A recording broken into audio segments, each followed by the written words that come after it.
Assalamualaikum. Bertemu lagi di mata kuliah Strategi Belajar dan Mengajar Akuntansi bersama saya Prima Sami Nirvanagari. Oke, untuk pertemuan hari ini nanti kita akan membahas masih yang dasar-dasar saja, yaitu bagaimana teman-teman harus memahami perbedaan antara metode, pendekatan, model, teknik, dan juga strategi pembelajaran. Langsung saja kita mulai. Oke, yang pertama, yang paling mudah biar teman-teman gampang memahami, saya berangkat dari pendekatan terlebih dahulu. Nah, di situ bisa teman-teman baca bahwa pendekatan dapat diartikan sebagai titik tolak atau sudut pandang kita terhadap suatu proses pembelajaran. Nah, di sini pengertiannya sebenarnya banyak, cuma Bu Asa ambil dari Sanjaya tahun 2008. Nah, pendekatan ini juga macam-macam, kita akan bisa membahasnya di pertemuan selanjutnya gitu. Nah, di pendekatan ini sekilas saja itu biasanya macam-macam, ada pendekatan kontekstual seperti itu misalnya ya. Kemudian kita berangkat yang selanjutnya yaitu tentang metode pembelajaran. Nah, di sini metode merupakan jabaran dari pendekatan. Nah, satu pendekatan dapat dijabarkan ke dalam berbagai metode. Apa sih sebenarnya metode pembelajaran? Kalau teman-teman biasanya pernah dengar yang namanya ceramah, tanya jawab, diskusi, debat, itu merupakan metode. Nah, misalnya kita memilih metode ceramah. Bagaimana sih agar ketika kita ceramah, maka peserta didik kita akan dengan mudah memahami metode ceramah kita ataupun metode tanya jawab kita, maka kita harus mempunyai yang namanya teknik pembelajaran.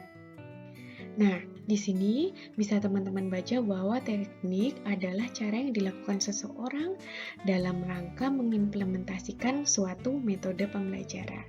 Seperti itu.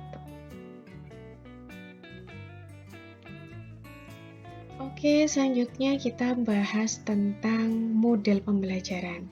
Nah, tadi kita sudah membahas tentang pendekatan, kemudian tentang metode dan teknik, maka sekarang kita menuju ke model pembelajaran yang lebih detail lagi. Nah, model pembelajaran adalah bentuk pembelajaran yang tergambar dari awal sampai akhir yang disajikan secara khas oleh guru di kelas. Nah, kenapa model pembelajaran ini disajikan secara khas? Karena setiap model pembelajaran mempunyai ciri-ciri yang berbeda. Nah, nanti gambaran dari awal sampai akhir yang ada di model pembelajaran akan bisa terbaca di langkah-langkah pembelajaran yang ada pada rancangan pelaksanaan pembelajaran teman-teman. Seperti itu, atau yang biasanya teman-teman sebut RPP. Nah, model pembelajaran ini juga banyak sekali.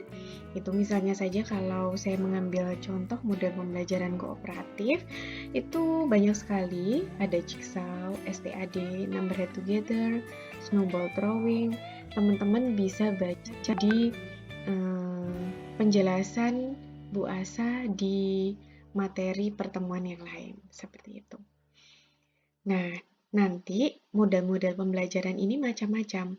Bahkan kalian bisa menciptakan sendiri model pembelajaran yang memang cocok diterapkan di kelas kalian. Nah, kemudian selanjutnya strategi pembelajaran. Di mana strategi pembelajaran dapat diartikan sebagai perencanaan yang berisi tentang rangkaian kegiatan yang didesain untuk mencapai tujuan pendidikan tertentu. Kalau kita bicara tentang pendekatan, kemudian metode, teknik, dan model, maka semua itu adalah serangkaian dari strategi pembelajaran.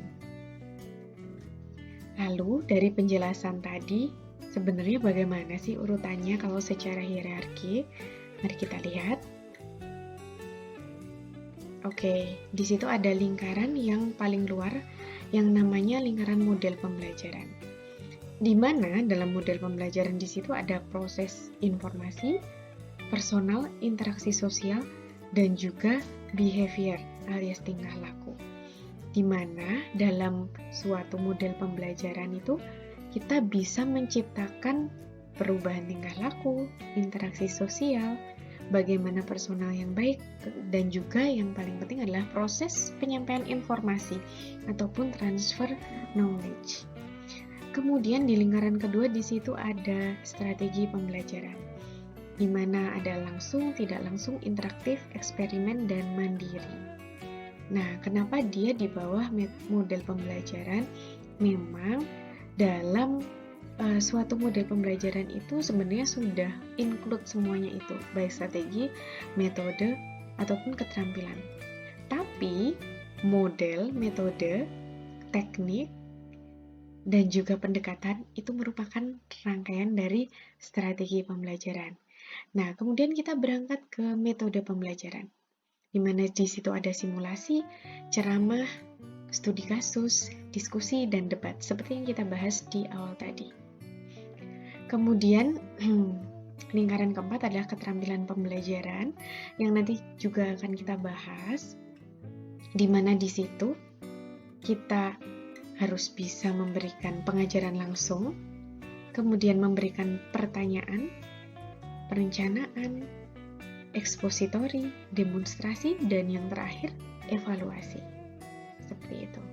Oke, jika ada yang masih bingung, bisa ditanyakan di kolom komentar ataupun WA Bu Asa secara langsung, dan juga bisa di WA group.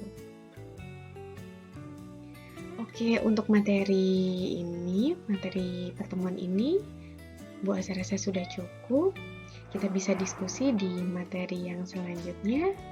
Terima kasih. Assalamualaikum.